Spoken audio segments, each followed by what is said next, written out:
So, Shanquella Robinson was born January 9th, 1997, in Charlotte, North Carolina.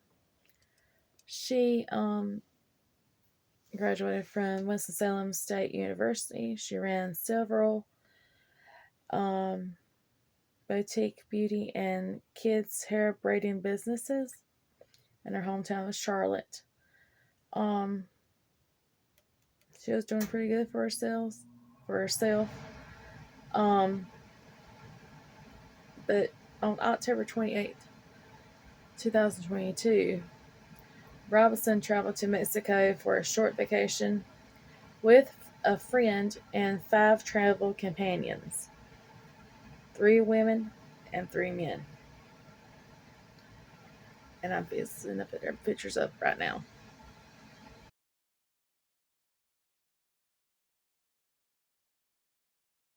So, excuse me. Um, the group checked in to a luxury apartment in Puerto Los Cabos resort in the town of Cabo San Lucas, Mexico. On October 29th, a day after the group's arrival at around 2:13 p.m., a doctor from the American Medical Center, Cabo San Lucas, was requested because a resident at the resort was feeling unwell.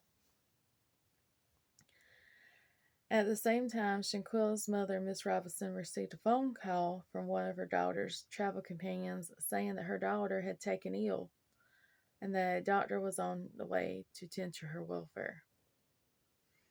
The doctor from the American Medical Center arrived within an hour and found a female in stable condition but dehydrated, disoriented, verbally unresponsive and unable to communicate, and appearing to be intoxicated. The explanation given to the doctor was that Robinson drank a lot, and the doctor recommended that Robinson be admitted into the hospital, but her travel companions insisted that she be treated in the room. During the medical treatment, the doctor attempted to administer an IV drip. However, Robinson's condition worsened when she suffered a seizure that was stiffening her body, arms, and legs at around 4:13 p.m. And 1 hour after the doctor's arrival, an ambulance was called at 4:20 p.m. after Robinson began having trouble breathing, with her pulse dropping as well. Robinson then suffered cardiac arrest. Paramedics were called to the scene at 4:49 p.m. and tried to resuscitate Robinson, administering 14 CPR rounds of cardiac vascular compressions and enthoracic pressure to her chest in an attempt to reestablish venous blood oxygen saturation and blood flow, as well as injecting 5 doses of adrenaline and 6 electrical discharges from a defibrillator. However, they were unable to revive any return of heartbeat, pulse, blood flow, or reflexes, or any other human vital signs. And Shanquella Robinson was clinically dead at 5:57 p.m., according to the police report. Now, here is the police report. Now, the police officers, this is it. This is a police report. Police officers, Amario and David with the Los Cabos Police Department were the first 2 responding officers at the scene around 5:25 p.m. And they were briefed by the doctor that was tending to Miss Robinson, who informed the officers that the medical treatment was requested for a young lady who had ingested too much alcohol. She briefed the officers that she found a female in stable but unresponsive condition and that she had planned to admit her to the hospital on IV line, which her travel companions objected to, claiming that instead requested that the young lady be treated in the hotel room, after which her condition worsened, even at the arrival of the paramedics. After Robinson was declared dead, the investigating police officers notified the General Prosecutor's Office in the state of Baja California, sir, reaching State Attorney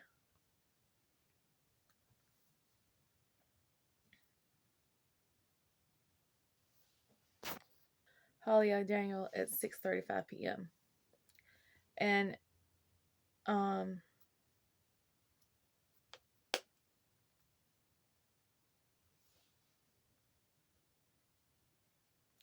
informing him of the death of a foreign citizen. And they were instructed to file reports and the investigation forms before handing the case to the police. Based on eyewitness accounts and after consultation with the doctor that was tending to Miss Robinson, the police report concluded that the deceased person, and they said that she had cardiac arrest and had died from alcohol poisoning, and that she had died 2 hours and 45 minutes after the doctor was called to the residence. And there was no observation of internal or external injuries in the police report. Based on this police report, the investigations of the Mexican authorities, the U.S. State Department initially released a statement reporting that the Mexican authorities said that there was no clear evidence that Robinson was murdered. Okay, here's the coroner's report. On November the 5th, a notarized English translation of Robinson's death certificate, based on the autopsy report from a forensic doctor, Renee A. Gustavus, from the Secretariat of Health, Baja California, Sur, dated November the 4th, 2022, was released. The autopsy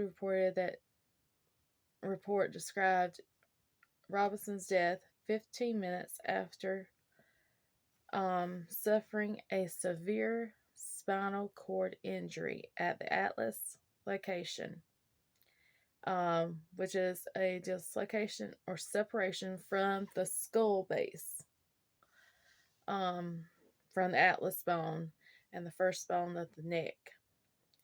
The forensic doctor made the following forensic observations in the official autopsy report. Date and time of death: October 29, 2022 at 1500 p.m., which is 3 o'clock. Cause of death: severe spinal cord injury at the Atlas Junction. Approximate time between injury and death: 15 minutes.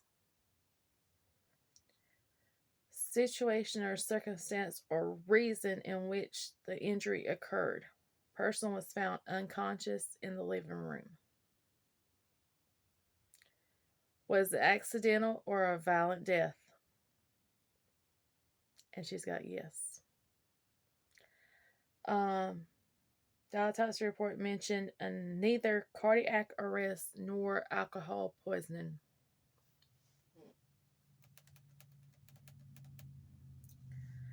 So, on November the 16th, the U.S. Department of State responded that they were aware of the incident and were releasing the following statement. We are aware of those reports, and protecting the welfare of the U.S. citizens overseas is among our top priorities. Out of the respect of the privacy of this of these involved, we have no further comment at this time. All right.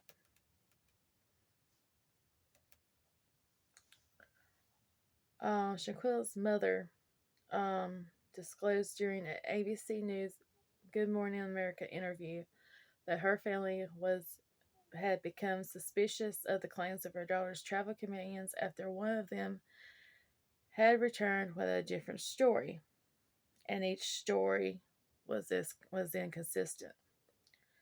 And some of her travel companions claimed a maid found her unconscious.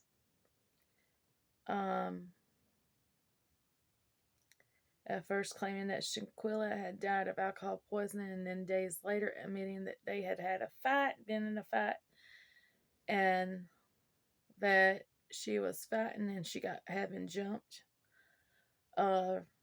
Regarding the location where Robinson was found unconscious, her travel associates released further confusion and speculation when one told her mother that she found Shanquella unconscious on the floor. Another one claimed that they found her in the bed, while another travel companion simultaneously told her father, Shanquella's dad, that they had found her in a chair.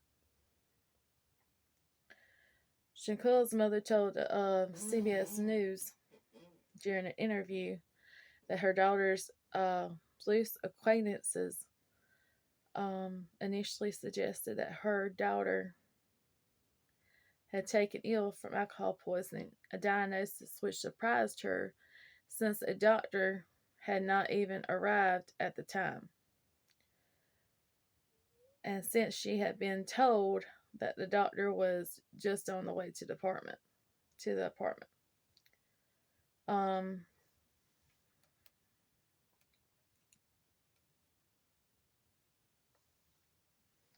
She recalled how further doubts began to surface when the autopsy report emerged, showing that the cause of death was a broken neck instead of alcohol poisoning. For more than 2 weeks, the family attempted convincing authorities in the United States and Mexico that their daughter's death was suspicious and deserving more investigation. But we did not get that. Hold on. And I'm going to start that in here where somebody leaked the video. And that brings us up to this. The FBI investigation. On November the 18th, 2022, the FBI field office in Charlotte, North Carolina confirmed it also opened an investigation into the death of the Charlotte resident, Shanquella Robinson, in Cabo San Lucas, Mexico, on or about October 29th, 2022. Due to the ongoing investigation, we have no further comment. And on April the 12th, 2023, U.S. authorities announced that they will not pursue any criminal charges related to the death in Shanquella Robinson's murder. On November 23rd, the Attorney General of Baja California, General Prosecutor's Office, announced an arrest court order relating to the femicide had been issued against a person identified as an American, the direct aggressor, in the death of Shanquella Robinson. During the video interview with the local newspaper, he clarified the cause of death, stating that Robinson did not die from alcohol intake or injuries sustained in a fight, but rather from direct assault, causing a spinal cord fracture. The prosecutor's office had approached the Mexican federal prosecutors and the U.S. officials to carry out all relevant procedures, issuing a red alert to locate the suspect in the United States and working on formal extradition uh, um, proceedings to extradite the suspect back to Mexico. And the governor of Baja California, Sir, echoed the sentiments, and he reflected upon the beginnings of the investigation. He did not have a precise data on that occasion, but has additionally reported as an incident in the hotel. But then the investigation turned out it was not, but rather femicide. So I hate this happened to this beautiful young girl. She had a lot of things going for her, but something happened in that hotel room. And the videos will be linked. I hate this happened to this family. And as of today, the Robinson's lawyer is seeking to sue all the travel companions that were with her on the Campos and Lucas vacation. Y'all have a good one. Mexican prosecutors seek to extradite an acquaintance of Shanquella Robinson, the North Carolina woman found dead while vacationing in Mexico. Authorities are not currently naming her, but say she is a direct aggressor against the 25-year-old after a video online, too violent to show, reveals Robinson assaulted in her hotel room. Mexican authorities issuing an arrest warrant for that acquaintance, now back in America, for the crime of femicide, the act of killing a woman based on her gender. On the one hand, the U.S. government is going to take this seriously, and on the other hand, it's not obligated to turn her over. On October 29th, local police reports state that a Baja Resort town guest told medical staff around 2 in the afternoon that Robinson had drunk a lot of alcohol, a doctor determining she was stable but dehydrated, adding Robinson's acquaintances refused to send her to the hospital. The police report stating the Charlotte native went into cardiac arrest, declared dead by 6 p.m. But an autopsy differing from that report, stating medical officials arrived before 3 p.m., quickly declaring Robinson dead from severe spinal cord injury and a dislocated neck. Robinson's family wants answers. I'm just waiting on that day when someone can be arrested. That's all I'm waiting on.